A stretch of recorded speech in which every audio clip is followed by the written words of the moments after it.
आप सभी लोगों का मेरे YouTube चैनल पर बहुत बहुत स्वागत है।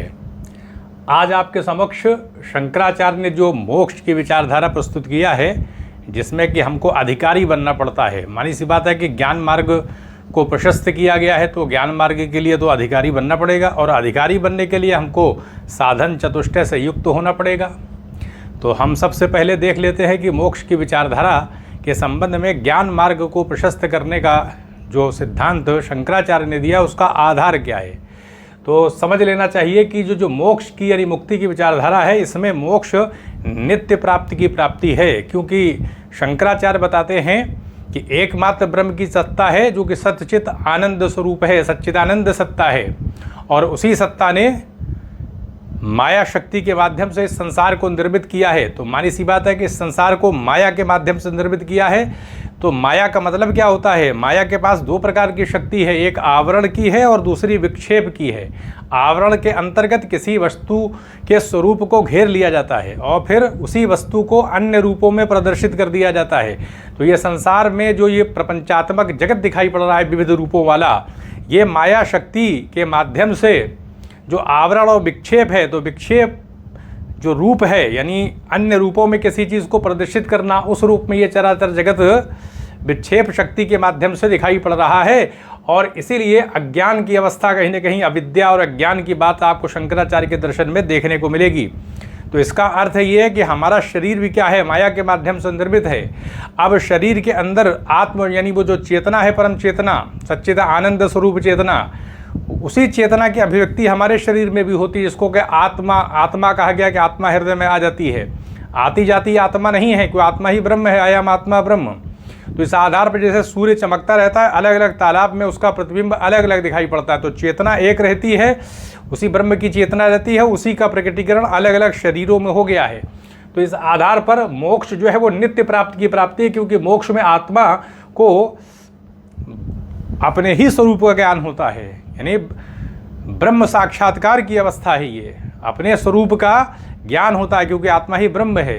तो इस आधार पर कहा जा सकता है कि जो ज्ञान मार्ग बताया गया, क्योंकि माया के माध्यम से बना है, तो ये मानी सी बात है कि हमारे लिए आसान नहीं होगा, क्योंकि हम जन्म लेते हैं, परिवार में पालन पोषण होता है, समाज में जीते हैं, जीवन जीते हैं, और ये पूरा संसार हमको ऐसे दिखता है जैसे वास्तविक हो। जबकि हमको रस्सी में सांप दिखता है, तो जब दिखता है तो वास्तविक ही लगता है। स्वप्न देखते हैं, स्वप्न में चीज़ें जब दिखाई पड़ती है तो वास्तविक लगती है, जबकि हम सो रहे होते हैं, लेकिन सब कुछ वास्तविक लगता है। और हमारी मुद्राओं में भी कहीं ना कहीं स्वप्न के भाव आ जाते हैं, हम डर जाते हैं, हंसने लगते हैं, चलने लगते हैं, इस तरह की चीज़ें हैं।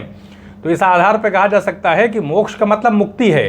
अब बंधन की अवस्था से मुक्त होना, यानी अज्ञान का जो पर्दा पड़ा हुआ है, माया की जो शक्ति है, उससे परे चले जाना, उसके वास्तविक स्वरूप को समझ लेना। तो कैसे समझेंगे?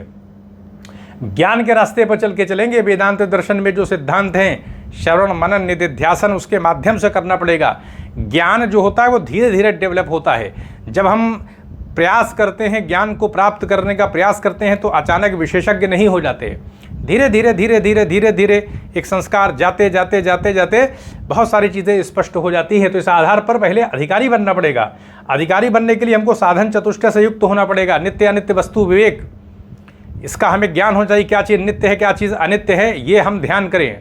उसके बाद इहाम उत्तरार्थ भोग विराग, जिसके अंतर्गत न तो इस संसार के बारे में हमें कोई भोगने की विचारधारा रखनी है, न ही स्वर्ग के अंदर परलोक में जो कुछ भी है, जो चीज़ें उपलब्ध होती हैं दिव्य, उनका भी कोई भोग नहीं करना है।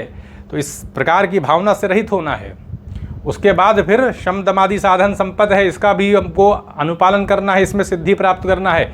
फिर मुमुक्षुत्व की एक स्थिति उसको प्राप्त करना है, तब जा कर के हम अधिकारी बनेंगे। और फिर ज्ञान मार्ग के माध्यम से हम माया शक्ति के स्वरूप को समझ सकते हैं। श्रवण मनन निधिध्यासन, इसकी प्रक्रिया भी हमको लगातार पूरी करनी पड़ेगी, तब जाकर के हम मोक्ष प्राप्त कर सकते हैं। क्योंकि मोक्ष नित्य प्राप्ति की ही प्राप्ति है। जो आत्मा, भाई बंधन आत्मा का कहाँ होगा? बंधन तो इस शरीर का हो रहा है। इस शरीर के अंदर जो हमारी चेतना है, आत्मा है, वो आबद्ध हो गई, अपने स्वरूप को भूल गई है। अब उसके स्वरूप का ज्ञान कराने के लिए माया की शक्ति से परे जाना पड़ेगा, उसको समझना पड़ेगा। उसके लिए ज्ञान मार्ग है।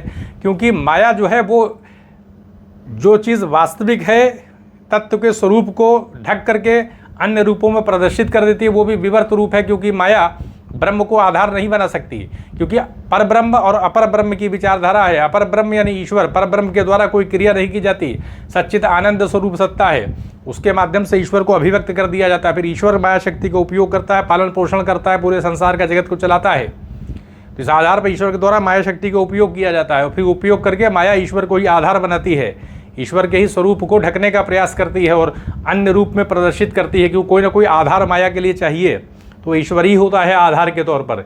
इसीलिए ब्रह्म ही निमित्त कारण भी बन जाता है, वही उपादान कारण भी बन जाता है। इस जगत का अभिन्न निमित्तोपादान कारण की बात जो करते हैं शंकराचार्य, अभिन्न निमित्तोपादान कारण, यानी वही अभिन्न है, निमित्त भी वही है, उपादान भी वही है। जैसे मकड़ी अपने अंदर से ही जाला से ही बना देती है, चीज़ों को निर्मित कर देती है, वैसे ही ब्रह्म ही बनाने वाला भी है, और वही माया शक्ति का उपयोग करता है, वही उपादान भी बन जाता है, माया ही उसी को अन्य अन्य रूपों में दिखा देती है, तो ये संसार प्रकट हो जाता है। तो इसलिए अधिकारी बनने पर विचार करना चाहिए, किस प्रकार से हमको अधिकारी बनना है, साधन चतुष्टय से युक्त होना है, तभी हमारा रास्ता खुलेगा। अगर हम अधिकारी नहीं बन पाए, उसमें जो शम दमादि साधन संपत्ति, बड़ी कठिन मार्ग हैं, ये आसान तो कोई भी चीज़ नहीं होगी। संसार में हमें दुनिया को प्राप्त करने के लिए कितना परिश्रम करना पड़ता है, तो वहाँ तो ब्रह्म को प्राप्त करने की बात है, तो लेकिन प्राप्त किया गया है, तो मार्ग कठिन होता है लेकिन असंभव नहीं होता है, प्रयास करने पर चीज़ें सिद्ध होती हैं। तो यहीं पर अनुमति दें, चैनल को सब्सक्राइब भी करें, शेयर भी करें। आप सभी लोगों का बहुत बहुत धन्यवाद।